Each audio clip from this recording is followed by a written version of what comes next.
ce journal avec la prise de parole d'Amron. Le rappeur togolais s'exprime sur France 24, arrêté dans la nuit du 26 mai dernier à son domicile par une escouade de la gendarmerie, puis interné à l'hôpital psychiatrique de Zébé. Il a été libéré samedi 21 juin. Entre-temps, son arrestation avait amorcé une série de manifestations citoyennes sanctionnées par des dizaines d'interpellations à travers tout le pays et des cas de torture selon un rapport publié par Amnesty International. 7 morts sont à déplorer selon la société civile, tandis que les autorités togolaises ont fait état de 2 morts par noyade. Notre correspondante régionale Emmanuel Sodji a pu l'interviewer à distance. On regarde un extrait. Amron, bonjour. Bonjour France 24. Comment allez-vous depuis votre libération? Je pourrais dire que je vais de mieux en mieux, dans le meilleur des mondes. Est-ce que vous avez été surpris par l'ampleur de la mobilisation citoyenne? Est-ce que vous vous attendiez à une telle mobilisation? Pour être très honnête, je m'étais lancé dans cette opération en mode kamikaze.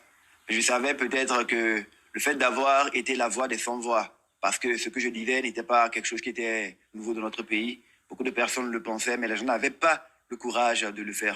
Donc moi, j'ai voulu m'offrir un sacrifice pour créer un électrochoc, un déclic, pour libérer la parole. Mais dire que je m'attendais à l'ampleur que cela a pris, ce serait vraiment mentir. Mais je suis très honoré et très content que les gens aient pu prendre sur eux de faire comme moi, si ce n'est plus. Parce qu'il est vraiment important que les choses bougent dans notre pays. À la fois, c'était une expérience douloureuse, mais c'était une phase de grand enseignement. Parce que j'ai été admis dans cet hôpital contre ma volonté. Et les 2 premiers jours, je recevais des injections, des sérums, on me faisait prendre des comprimés. Et j'avais perdu un peu le sens de la réalité. Dès le 3e jour, j'ai vu qu'ils ont stoppé les injections. Ils ont stoppé les sérums, ils ont modifié les comprimés que je prenais.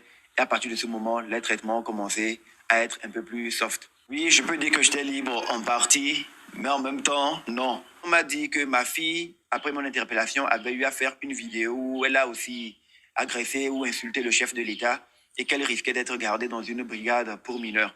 Donc là, j'ai proposé que non, pour essayer de désamorcer les choses.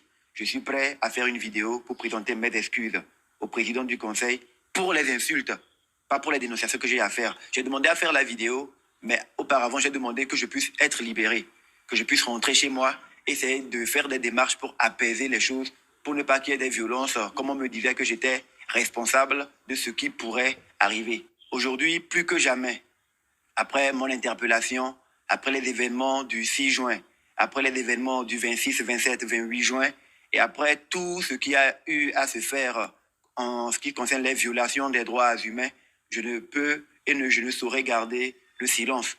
Bien entendu, nous pouvons faire tout pour que nos revendications restent dans une logique pacifique. Nous voulons tous travailler pour l'apaisement. C'est bien possible encore aujourd'hui, mais il faut que tout le monde se ressaisisse.